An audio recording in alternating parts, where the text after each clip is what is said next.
He who holds equal blame and praise, who is silent, restrained in speech, content with anything that comes, who has no fixed abode and is firm in mind, that man who is devoted is dear to me. First of all, the devotee should hold equal blame and praise. This is a very important quality to have. He should consider blame and praise to be the same. We are living in society, and if you become slightly successful in any field, then consider that 8 out of 10 people will praise you, whereas there will always be 2 out of these 10 people who will criticize you. This is going to happen. It happens to each and every person, you, me, and every person. A devotee does not change because of this blame and praise. A devotee considers both of these to be the same. The reason for this is that he knows that you cannot please everybody all the time. This is a principle of life. You could not keep everybody happy all the time. And if you try to keep everybody happy all the time, then you will lose your own independence. There is a story of the father and the son who went to sell a donkey. They left their town with this donkey. The father and son were walking together. They reached the first town, and the people in that town said, "Look, have they got any brains? They have a donkey like this, and yet both of them are walking by foot. They should use the donkey because of the utilization of resources." The father and son heard this and thought, "Yes, what they're saying is true." The father told his son, "Son, you sit on the donkey." So the son sat on the donkey, and when they walked further, the second town came. The people of the second town saw and said that, "Did you see? What is this age like? A young active son is sitting on the donkey, and he's making his poor elderly father walk." The father and son heard this, what they were saying, and the son came off the donkey and told his father, "Father, you sit on the donkey because of what all these people are saying." Now the father sat on the donkey, and the son began to walk. And the third town came, and the people in the third town said that, "Just look at the illusion that has crept in. This person has become so old, but has his illusion gone? He is making his young and delicate son walk." So the father and son have nothing like this, but the world has always had its opinions. There is nothing at all between the father and the son. The father and son heard this, so the father said, "Son, you also get on the donkey." So both the father and son sat on the donkey, and they carried on walking further. They reached the fourth town, and the people in the fourth town said, "Is anyone looking at the donkey? Is anybody thinking about the donkey? Both of them have sat on this donkey.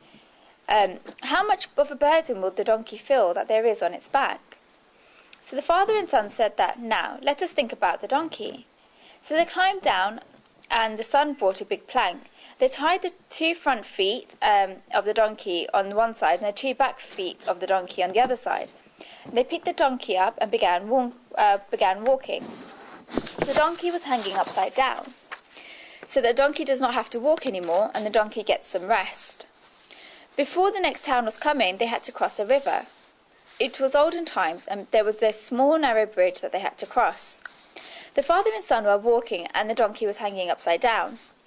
The water was very deep, and the force of the water was very fast. Upon seeing this, the donkey started pulling and shaking. The father and son were not able to look after the donkey, and the donkey fell out of their hands and fell into the river. They went to make everybody happy, and they therefore had to lose what they had themselves. You cannot please everybody. This is the principle. I'm saying this from experience. This is because if you try to do good for one person, then you have to in turn turn your back on somebody else. And if you try to do good for the other person, then you have to turn your back on another person. This is just because Tande matire pina. Each and every person has different thoughts and different interests. How many people will you be able to please? Somewhere you will have to put a full stop and say, "No, this is it." Only then will there be peace in your mind. When I speak about stress management, then I say this. Today's psychologists say this. Our scriptures have always said this, and it is in the Gita, and today's psychologists and also doctors have started saying this. The reason why all this stress has come into the mind today is that we try to please everybody. We think that, what will the person think about me? What will this person say with what this person thinks? And when we try to make all of these people happy, then we become faceless. And it leads to so much tension. This is the experience of all of us. Decide one thing. I do not do wrong to anyone. I have no sin towards anyone in my mind. I do not do anything wrong in my life. I live my life in an authentic way. If you do this, then let the world say what it wants. When an elephant walks, then dogs bark behind it, but the elephant does not change its walk because of this, and it does not change the road it is walking on. But someone should not take this meaning to be that the Gita makes us self-centered. It is not like that. It is not the actual that I'll do what I want, or it is my world. The Gita does not make people self-centered. What the Gita says is that, are you on the path of which is right? Does your antakaran, inner being, tell you that you are on the right path? And your conscience never misguides you. You may think that, no, I am on the right path. Only we know that we do not do wrong to anyone.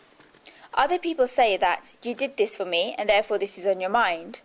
We say that it was not in my mind. Say that this was not in my mind. And if the other person wishes to hold on to it and sit there, then tell him, you hold on to it and you sit 10 feet away from me. At some time you will have to do this, otherwise the world will boil you alive.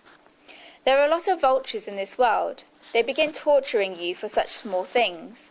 You must draw a line. A devotee knows this, that I am not a clown to make everybody happy. I am not an entertainer that if this person likes something, then I will have to be in that way. A clown is such that if a person likes something, then he comes in that disguise. And if someone else likes something else, then he comes in another disguise. Why? Because he wishes to make everybody enjoy themselves. But no, that's not the reason. The devotee thinks that I'm not here to entertain everyone. First of all, I have to look for that which is good for my well-being. And second, I wish to do that which is good for the well-being of people around me. First of all, you should look for that which is in your inner well-being, and the well-being of everyone else will just happen.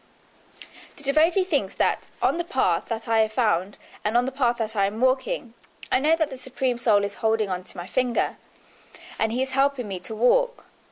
This is because this is a conversation that is going on between the Supreme Soul and me. When I sit down to perform meditation every day, then ask my Lord whether I have done it properly. Every day my inner introspection is taking place, and my Lord is sitting in my antakaran, inner being, and tells me that, son, it is fine. That is it. I have got a certificate from God, so why would I need a certificate from the world? And while he has a certificate from the world, then he will get praise, and if the certificate goes, then the world will change its language. If somebody comes to you and asks you for 200 rupees because he has work to do, then if you give him 200 rupees, he may come back after a week and return it to you. If he comes after 10 days and asks for 5 rupees and you give it to him, then he may come back after 10 days and return it to you. Then he comes back after 3 to 4 days and tells you he needs 1,000 rupees because the need for it has arisen. We give this 1,000 rupees, and whenever he comes asking for small amounts, we give it to him. And then he goes around and tells everyone, if you go to this person's house, even if it is in the middle of the night, then your work will be done. He will never reject you. He's a very nice person. He will praise you, and we even hear that he is going to everyone and telling us that we are very good. One time it so happens that he comes to us and asks us if we can give him 50,000 rupees. Now, it is possible that we may not have it because we have kept some money safe in the house. So we tell the person no, because we feel that this person has formed a habit of slowly and slowly raising the amount that he borrows. We tell him that no, we do not have the facilities at the moment, so it will not happen. He would go and tell everyone that do not have faith in this person. Who told you to have this faith? While his job is getting done, he will say that you are very good. and one time his job is not done, then he will immediately begin to say things against you. The world is of two colours. How can you reach up to this? A devotee knows this, and this is why the devotee holds equal blame and praise. If I say it in a second meaning, then a devotee welcomes criticism. God says, Nindak niyare rakhiye, angam kuti sajai. A devotee welcomes criticism because he knows that the criticism puts a hold on his ego. The ego blows up through praise, and through criticism holes are made in the ego. If a person finds out, or if we find out that two people are criticizing us, and one person was saying so and so, then when this he was saying and she was saying comes into this, then we immediately think that was this person saying this about us? Our face immediately gets sad. What has happened is that it has come out of our ego. This is because we have realized that somebody has criticized us.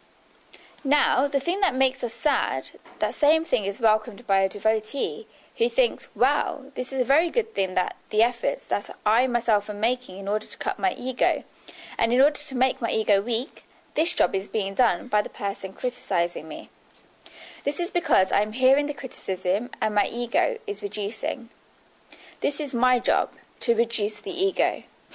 The devotee looks at it from this perspective, and that is why Kabir said, Nindak niyare rakhiye, angan kuti sajai. A devotee welcomes criticism because he knows that the criticism puts a hole on his ego. And the highest state of all is when the devotee thinks that criticism and praise are of the body, and I am not the body, I am the soul. Therefore, how can the criticism be mine? The moment when the identification with the body is forgotten, then criticism and praise has no meaning. While one has an identification with the body, criticism and praise has a meaning. If you are sound asleep at 12 a.m. in the midnight, then at that time you have no identification with the body. We do not know any of the following. Who am I? Where am I? Where is the body lying? What is the body doing? At that time, when someone comes at 12 a.m. and sits next to us and tells us, you look so beautiful, you are very good, you are very generous, they cannot be anyone else like you, then does it make any difference to us? Absolutely not, because at that time we have no identification with the body. We are in the state of deep sleep and we are not conscious. Therefore, criticism and praise does not make any difference to us. But imagine that we are awake and somebody is sitting in front of us and saying that you are so nice, there cannot be anyone else like you. You are very beautiful, you are generous.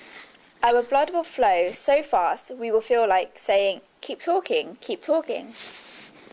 On the outside you are saying that, no, there is no need to praise me so much. On the outside you are saying this with your words, but from the inside you are thinking, keep talking, keep talking, keep talking. Will you be able to praise me for about 2 or 3 hours more? Therefore, when did this make a difference? The moment when you've regained consciousness, it made a difference. It is a very simple and straightforward thing. There is the awake state and the state of deep sleep. In the same way, in the field of spirituality, the devotee is separate from the body, and she has experienced this. That is why, whenever someone praises her or criticizes her, she holds equal blame and praise. They are both the same to her. Sri Krishna says that the devotee should be mauni, meaning silent, restrained in speech. Srimad Adi Shankaracharya gives a very nice interpretation of this saying, that one can only be silent when they are constantly mananshil, reflecting and meditating. Srimad Adi Shankaracharya also says that this means one who has kept their speech under control. Silence does not just mean that one has stopped speaking words. Of course, this has a lot of importance. A person who does not speak at all conserves a lot of energy, but this speech should be kept under control. Now, look, straight after Sri Krishna said that the devotee should hold equal blame and praise, Sri Krishna placed the words mauni, silent. There is a reason behind this. A person who has has two ways of speaking about a person. Either you can praise a person, in which they will say something in return, or you can criticize a person, in which case you will still get to hear something in return.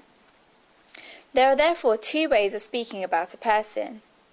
You can either praise them or you can criticize them. For a devotee, both blame and praise are equal, and therefore the devotee is automatically silent. A devotee is silent. And if we look at it in another way, then the reason why a devotee holds equal blame and praise is because the devotee is silent. The devotee is reflecting and meditative. Silence is a very big thing. When I was in college, then I wrote a lot of poems and ghazals. One ghazal that I wrote was Ank no ekad palkar jo samarth nikre, tohot be behga rayano ridoj art nikre, mon jo avi ne ubhure tamare brane, karju kamparta shabdo vyat nikre. If the twinkling of the eyes show one's power, then if one keeps their lips together, another meaning will come out. If silence comes and stands outside you, then let it in and make the wasteful words go out. When one's lips are together, then this is silence. If you can tell someone's power by their eyes, then if one keeps their lips together, then another meaning will come out. This is the power of silence, that one who knows about the power of silence will have no need for words. If I say it in another meaning, then the words are needed where feelings have not become one with the other person. The more differences between you and another person, then the more words that you will need. But the closer that person is to you, and the more you have in common with that person, then you will have very little need for words. If there is a secretary at your office and you give him a job and say it 3 times that put this cover there, yes there, then tell the person that they have to do this, and when you get there, then call me. Why do you have to say all of this? The reason for this is that you are so distant from him, and that is why you have to use more words to make them understand. But if you know that the other person recognizes you, for example, a husband is saying something to his wife, assuming that they are one, or if the wife is giving the husband some instructions, then they will say it in very short that you have to do this, and the spouse will say, okay, the matter is done. They know that it is going to get done properly. This is because they've been together for years. They know all of this. Therefore, the closer you are with someone, then the less need you have for words. The more of a distance there is between you and the other person, then the more necessity there is for words. The reason why a devotee is silent is because the devotee has come close towards 2 people. First, the devotee has a closeness with the Supreme Soul, and second, the devotee has a closeness with the world. The devotee understands that the world, and the devotee understands the world, and the devotee knows the world. If I was to say it in other words, then if we have doubts about the other person's ability to do a job, then there is a lot of need for words, because we think that I'm giving him this job, then I'm giving him this job, but will he be able to do it or not? We have a doubt about this, and that is why there is a lot of need for words. If we have doubts about the ability of someone to understand something, then even then there is a lot of need for words.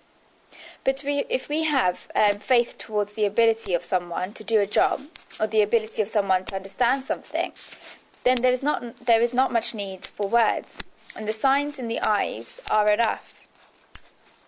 In this case, you do not even need words.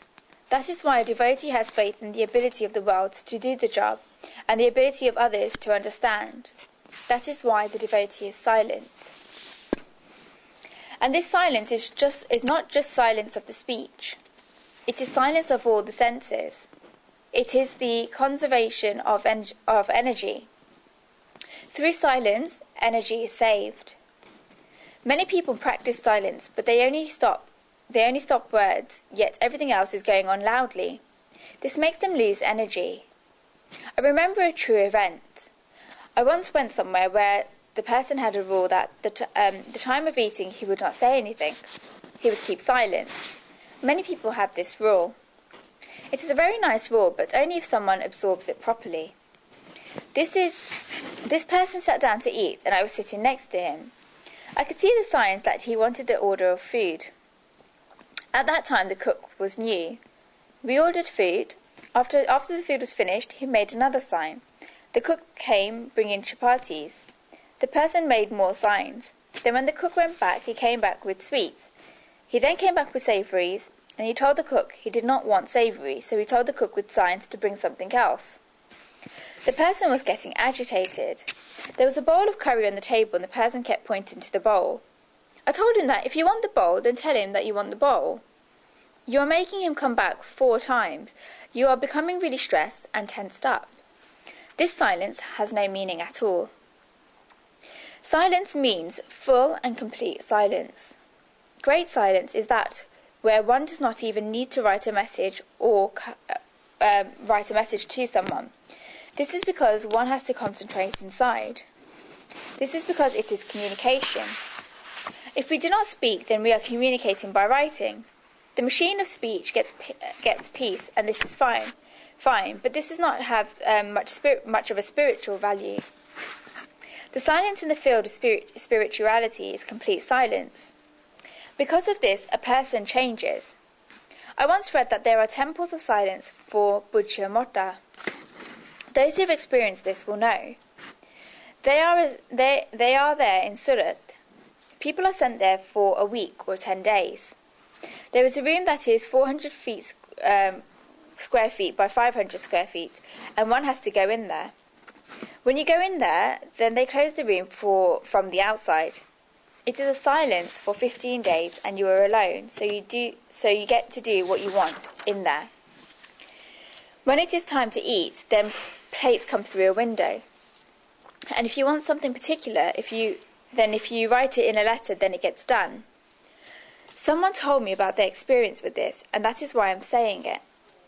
Silence has so much power. My friend Chasubai went to one of those places, and 8 to 10 days had gone. Ekadashi, the holy day, which is the 11th day of the lunar calendar, was coming. For Ekadashi, his wish was that he would not eat the simple food that he was having, and he wanted to fast. But he thought that if he got half an apple, then it would be good for Ekadashi. How could he say this? Because he would not be able to say it, and it could not be done. He would have to write it in a letter. He could not find the letter on which to write it, or he was not able to send it. He must have thought in his mind that the grocer was very far away from the town, and if he were to write it, then the grocer would send someone. They would have to find. It would be very inconvenient for them to go and get it. Therefore, he decided not to write it down. But he had the wish in his mind that if this happened, then it would be good on that day of Ekadashi. On the next day, when a plate came for him on the day of Ekadashi, then there was no other food. There was only half an apple in his plate. This is the effectiveness of silence. The vibrations reached so far, and it was not a usual thing. It is not as if every Ekadashi people got half an apple. It was not like that there. Each and every person got normal meals, but the message reached this far. Silence is very effective. Through silence, not only can you communicate with the whole world, but through silence, we can come into contact with our own selves. We do not understand ourselves, and yet we understand everybody else. We do not understand ourselves. When we stay in silence, then we learn to understand ourselves. Silence is an encounter with the self, and the devotee feels the peak state where he thinks that, what can I say, because everything I wish to say is about God? And can you describe the substance of God through words? Yato vachoni vertante aprapya mansa saha. This is the experience that cannot be described by words, but it can be described by the experience. How can you describe it? This is silence. Sri Krishna says that a devotee is content with anything that comes. Yena kena chit means with anything. The devotee is content with whatever is available to him to maintain his physical existence. Sharira sthiti hetu matrena. In society, one's existence is maintained without doing covetousness towards anyone and without holding one's hands towards anyone. One lives his life with radiance, with his head held up high. He gets just this and it's enough. And he gets contentment that he does not need anything else. This is the quality of a devotee. A devotee is an aniketa, has no fixed abode. If one is a devotee, then does that mean that they have no house? There are many people in Mumbai who have no houses. They therefore automatically become devotees. No, that's not the meaning. It means one whose abode is not fixed. Aniketa niketa ashaya nivasaha niyata navidyate yasya sa aniketaha. It is said in our scriptures in Sanskrit that a saint is always on the go. It is said about Sukhdevji in the Srimad Bhagavad that he did not stay at one place for longer than the time it takes for a cow to churn its milk. Today's psychologists have proved this thing. We say that a Samaritan, man of renunciation, does not stay in the same place for more than 3 days. It is a different thing if it is a Chaturmas, the monsoon season, but as soon as the Chaturmas, the monsoon season, finishes, then his travelling begins again. He does not stay in one place for more than 3 days. Modern psychologists have proved that if you stay in any place for 3 days, then attachment begins to rise with that place. You begin to feel as if it's yours.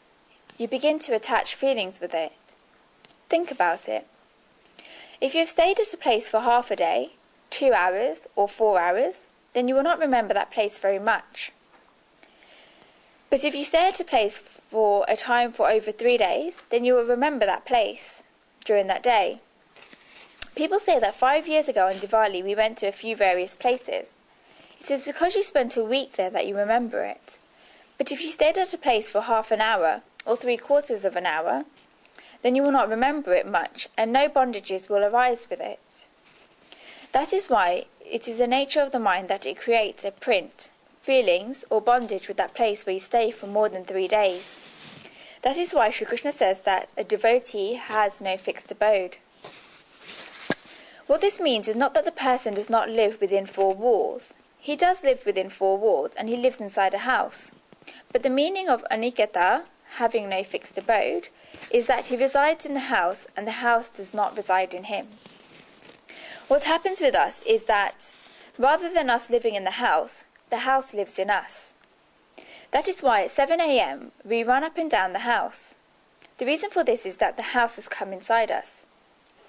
We have not lived in this house, the house has come in us. If you are fulfilling your duties, then this is fine, and it is not my intention to criticize this. But what I mean to say is that it comes so much inside us. It is not an opposition to the house, it is an opposition to the attachment towards the house. The house is for me, I am not for the house. A person should understand this. This is aniketa, having no fixed abode. Many people spend entire lives in their houses. They think that, have I done this for the house? Have I done that for the house? Is the furniture right? This is what people talk about. The tables in our houses are designed with Italian marble, and the person shows everyone that it is Italian marble, that is 600 rupees per square foot. We have seen your Italian marble, and if a child drops something while it's playing, and the corner of the marble gets chipped off a little, then this person does not enjoy their food for 4 days thinking, my marble. In this case, the marble was not for you, you were for the marble. Therefore the house is for me, I am not for the house. One certainly understands its utility, but has no bondages towards it. The Saint Kalas says that, Chute jug mein dil lachar kar, asal vatan kyu chor diya, tune Ram smaran kar chor diya. By making your heart go after this false world, why have you left your true home? Why have you left the remembrance of Ram? The devotee knows that this is not my abode. What is your abode? Yad gatva nivartante tadame parama mama. Thereafter going which one never has still turned back. This is my abode. The lap of God and the lap of the Supreme Soul is my abode. All of this is just a hotel or an inn. If we have to reach somewhere and we have stayed at an inn or a hotel, then no matter if we have paid until 12 p.m. and the checkout time is 12 p.m., if our train or flight is at 6 a.m., then we will wake up at 5 a.m. in the morning and leave the hotel. Somebody tells us that we should stay until 12 p.m. because we have paid until then. We'll tell them, leave it because I have to reach the airport. Enjoying this luxury until 12 p.m. is not important to me. My reaching there is important. Do you have any sorrows about reaching there? No. In fact, if you are getting late, then you get sorrows. In the same way, the world in which I am in, the four walls in which I am in, and if I were to go further than the abode in the form of the body that I am in, all of this is a hotel or an inn. And I have to reach the lap of the Supreme Soul. When one understands this, then he does not tie attachments towards anywhere. Inside the abode, if there is the minus and the attachment, then the minor, meaning minus and attachment, then bondages begin. There is an event in the life of King Janak. He was the king of Mithila. One should not think that Sri Krishna is saying that one should not have a home. One should have the nicest home of all. One should have the best home of all. Why should one not have the best home? But one should not have an attachment to it. He was the king of Mithila. A Samyasin came to Janak's palace. Janak was known as the Videhi Tyayag. He was the king of the vast kingdom, and he was Vagnyavalyak's pupil. He was managing his kingdom, and Samyasin was thinking that, I have left everything, yet I have still not attained the ultimate bliss. On the other hand, Janak is king of the vast kingdom, lives amongst many luxuries, and enjoys so many material pleasures, yet he has still attained the supreme knowledge. How can this be? The Samyasin therefore went to meet Janak and asked him, I have left the material world, have gone to the jungle, and live in a hut made from grass, and yet I have not attained the supreme knowledge. I have heard a lot about your fame. Living amongst so many pleasures and luxuries, how do you keep yourself so steady? Do you not get attachment? Janak replied that he will show him tomorrow, and until then it is night, and so we should eat and then go to sleep. The Samyasin was given the best arrangements of all. He was given very nice food, because what could be missing from a king's palace? The maid servants who were serving him were all very beautiful. He was then shown his room where he could sleep very well. This was a very big room with all luxuries, as described in detail in the scriptures. The beds were very soft and comfortable, and there were chandeliers hanging from the ceilings. It was the ultimate luxury. The Samyasin could not sleep for half the night because he was thinking, how nice is all of this? When a person has been regularly sleeping in the grass, then when you suddenly give him an extremely comfortable bed to sleep in, it is a bit difficult. He kept on looking at all the luxuries in the room. When he got tired, he finally fell asleep. The next day, King Janak said that he had some important work and that the Samyasin should stay there and that they will speak tomorrow. He stayed there for a week amongst the grandeur and wealth of the palace. Every day he would get new food. Every day he would get new facilities. When the Samyasin was sleeping, very nice maidservants would move fans to keep him cool. The Samyasin enjoyed himself very, very much. After a week took place, he woke up in the morning and Janak told him that they would go to the jungle and talk about what they wanted to talk about at the beginning. Janak said if they talked about it far away, then they would get some perspective. The Samyasin said, fine, let's go. Janak told him that when I have to go to the jungle, I will come and drop you to your hermitage and we will speak there. Then they went and left the town. Chanak was walking at a quick pace, whereas the sannyasi was walking slowly and kept looking back at the palace, thinking, "Do I really need to go back to our hermitage after such a nice week spent here at the palace? I like such nice foods. I stayed in such nice rooms in the palace." He continuously had the wish in his mind that he could sleep back again in the palace, and that he could eat the same foods and the same dinner as the night before. After every 10 to 15 steps, he kept looking back. They walked one or two, and they walked on, and slowly they could hardly see the town any more. Then they were about 3 or 4 miles away from the town, and when the sannyasi looked back, then the town was very small in the view that he could see. Suddenly it looked as if there was fire breaking out in the entire town. There were flames everywhere. The sannyasi got completely shocked and told Chanak that a fire had broken out in his town. Chanak told him, forget about it, because they had come out of town and that they were here to discuss knowledge. Prasiptyayam mithilayam name dhyati kashchana, meaning if the town is burning, then let it burn. I am outside of it, and nothing is burning where we are.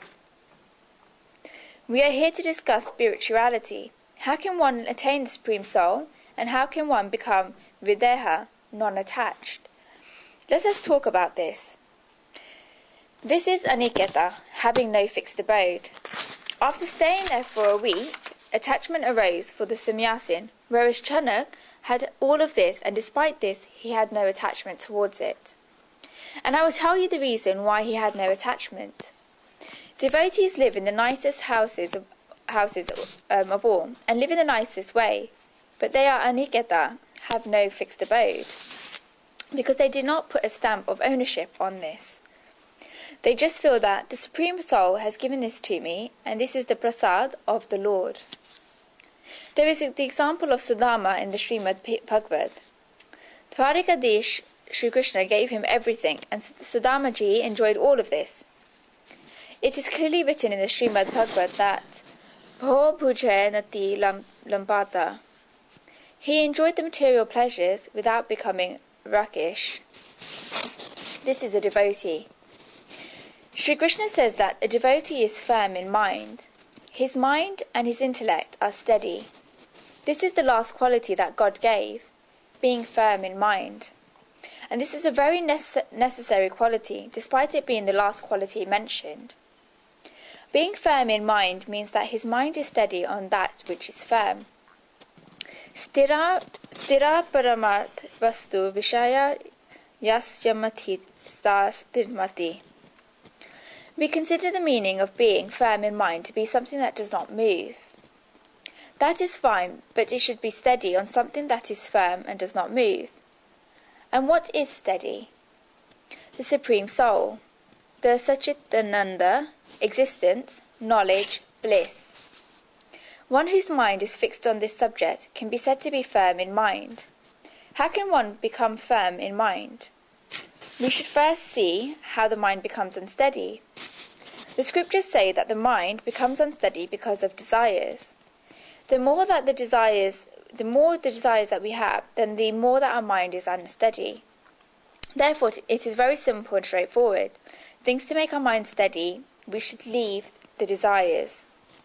Sri Krishna says in the 55th verse of the 2nd chapter of the Gita that Prajahati yada kaman sarvan parta manogatan atmani eva atmana tushta stitya prajnas tado achetya.